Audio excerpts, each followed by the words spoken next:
Hello.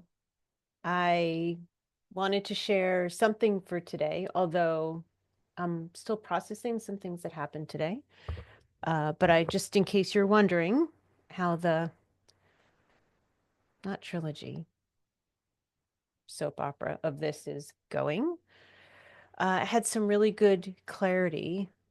The last 2 days were a bit different. So I shared quite a bit yesterday and yeah, about how things were different with Omar, and they were different today as well. But not as different as I would hope. And I really wanted to put a plug in here today. So, look, I know those of us that do like weird stuff, um, we don't want to embarrass ourselves and we don't want to be rejected by people that we care about or made to feel like the freak or the weirdo or whatever it is. Like, I really do get that. But I tell you, the value now I'm 57, I'm in a different place maybe than you are. But I just want to say the value of being your fucking self, uh, weirdo and all, will put you with friends that get you, that see you, that relate to you, that are you in their own way, and that save your ass. And I feel so fortunate, blessed, I don't know, uh, that at this point I have some well-earned friendships and with with people that are spiritual and also not spiritual, but man, my friends who also use mediumship, because I'm in pretty deep, as you can see. And I have some friends that are too, and we can support each other when things get rough. And I was meeting with a friend who I meet with regularly anyway, and we kind of address whatever the other one has going on. Whoever has like kind of the more pressing thing, we focus on it. And we both do mediumship. And I tell you, she was able to tune in today because getting stuff for ourselves is harder often because we can't be objective. That's the nice thing about doing a reading. When you get over being really nervous about doing a reading for somebody else, and you just are like, screw it, whatever comes in, I'm just, as long as it's not bad or harmful or negative or scary or something, I'm just going to let it like flow through as like pristinely as I can. And the more unself-conscious you become, the more relaxed you are, shit just flows through that like people really resonate with. I mean, it flows. It's really beautiful. Um, and sorry, I forgot where I was going with that. And when you don't have that because you're hoping to hear something or you're afraid to hear something or you're nervous about connecting, it's just not quite the same. And things got weird with Omar. I think am being was being not doing that right now. A codependent, very naive, not so smart person to want to have faith in somebody who maybe I wanted to feel hope. And I need to sit with what I'm learning or have been learning or learned from this whole experience. He gave me kind of a talking to in a good way. He also shared a lot of stuff about Scott that I just don't really feel comfortable sharing here. So I'm thinking that I might summarize it or share parts. I have the transcription, I just need to go through it, but I kind of want to do that tomorrow. But I just wanted to post something about this today. One of the things I'm clear about from what my friend was able to pick up from Omar, which was super clear, and it was spot on, and I could really feel it as it was happening, was that there's a lot in here for me to learn, and that if I didn't have an open window for him to crawl into, basically, he wouldn't have been able to. And I've been setting these boundaries in my head or thinking I am, but truthfully, there's a part of me, and I wasn't setting boundaries with him like I never like get the F out of my life kind of thing. Like I just wanted better boundaries. Like, hey, let's set up an appointment, or it might sound silly to you, but I didn't want to be intruded upon all the time, and I was. And I would have these conversations with him, and it felt like it was going somewhere. And that, feeling that sort of hope or inspiration of supporting somebody to make some positive changes that seem like it would make things better, man, I could live on the fumes of that for a very long time.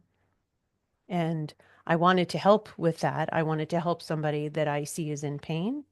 And I don't know, maybe I want to feel useful or effective at something. I've been looking for like a niche, and this seemed like, I mean, I don't know where it's all heading, but it's just been very eye-opening to see that my boundaries, and I have pretty good boundaries. I was a therapist for a long time, and I want to make a joke, and I'm a withholding woman. So I've got boundaries, man. But apparently, when I feel some kind of emotional connection like hope with somebody, I make exceptions. And I was not firm about them. And I swear he was like creeping in more and more, like every day. And it was kind of subtle. And in some ways, the authenticity made it a little disarming. So I wasn't as on top of my game as I really should have been. And I was even getting warnings from another friend who was connecting with Ener. So, A, having spiritual friends that are around the level that you're at, freaking priceless, but you have to be willing to out yourself to people about this. And I understand there may be fear of repercussions, or you might feel like you're a fraud or making it up. And what's coming to me is there's an 89% chance you're not. Maybe part of that is how you learn how to trust yourself, is think about who in your circle or in your community you could tell. You could take classes, there's groups, there's places to meet other spiritual people and hopefully connect with them. You could share, I mean, if you're just looking to get it out, I was going to say, if you need a confessional, you could email me about it. But I want you to make a connection with somebody maybe that's local or that you could spend time with who may be in the same place that you're at. And it could really help. I tell you, there are times when, of my spiritual friends, they'll say that they were somewhere and they outed themselves as a medium. Somebody else is like, oh, I'm a psychic. Oh, I do Reiki. Oh, I do tarot or tarot, however you say it. But there's so many more people than maybe you think. And people you're connecting with, because that's a part of you, that's likely a part of them too. But anyway, I'm going to move on from that because I don't want to be lectury, but I really mean this. And part of what I heard as feedback from Omar through my friend was that kind of my boundaries with him were a joke because I wasn't taking it seriously because I kind of wanted him around. And he's right. Even if I wanted him around differently, I didn't want to close that door. And boundaries have been a thing with me in this lifetime of setting boundaries, not having people take from me what I don't want to give. And boundaries are supposed to be something we set, between relationships, I guess, or however you say it. But it's really something we have to draw for ourselves because trying to do that to other people is like trying to control somebody else. That really doesn't work. So, anyway, once we talked things out, I realized that, Omar, and he said that he meant the sincere moments where we were really bonding as much as he meant the kind of more sinister ones that he shared. And it wasn't anything bad, but I think I was supposed to get a taste of the insidiousness of having this other energy in your head kind of taunting you a lot. It's really fucked up. And I had like, you know, the teensiest of tastes of it.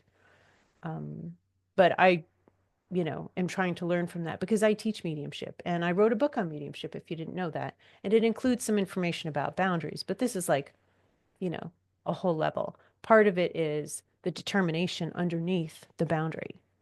And if you're half-assed about it, as I was, I'm not anymore. Sorry, I was starting to say that once I got clear that he's not interested in really changing anything, that he enjoyed kind of fucking with me as much as he enjoyed our more intimate moments, but he's not interested. It was, I mean, I don't understand that much about him, and I was hoping to, so that we could all learn something about this whole experience a bit deeper than I was able to go. But it's very clear the boundary needs to be drawn. And just like with a bad boyfriend or girlfriend who shows you their true colors and you don't listen, I'm listening. And so it's really clear to me. I mean, and it's gotten really weird. Some things I haven't shared, like I don't know what 80s love song this was, but he was playing that in my head all day yesterday about never gonna let you go, gonna hold you in my arms forever, gonna try to make up for all the times I hurt you. So, I mean, over and over. And that was, and then Stand By Me the day before. Things that like talk about getting in your head. And I've learned a little bit about narcissism recently, and that is way too much of a coined term. It's like bipolar. It's just because somebody's moody doesn't make them bipolar. And just because somebody's kind of an asshole doesn't mean that they're narcissistic. But anyway, I've learned a lot about somebody who truly does meet the criteria, as far as I'm concerned. And yeah, um, Ohmar shared a lot of those qualities. And um, anyway, I was hoping to help. And I would also get a sense of PTSD. So I was trying to do therapy on this guy who would only call it processing, first of all. Not that that's my issue, but really doesn't want to change, because him changing means other things change. And there's like a whole agreement and contract. If you believe in that, that's part of my perspective, that there's a whole contract in place that he's not willing to upset the balance of. And I know that sounds weird, but all I could do is work on the takeaway. And I'll share hopefully more about that in the next day or two as I get clear on boundaries and agreements and like the sovereignty of yourself. So, anyway, I think that's enough for tonight. Thanks for watching. I hope you don't think I'm a freak or a weirdo for doing this, but I really wanted to learn something and get somewhere. And I feel like I did. It didn't go how I thought it would, but I'm still glad I did it, because sometimes you forget. It's easy. I've been working on this stuff for slowly and not always doing it, but kind of on and off for, almost 30 years. That's a long time to try to remember what it was first like when I first started hearing things or seeing things, because I want to be sensitive to that and the fear of sharing about that with other people. So anyway, I feel a bit rambly, kind of high from my sleep gummies, but I just wanted to connect. So good night.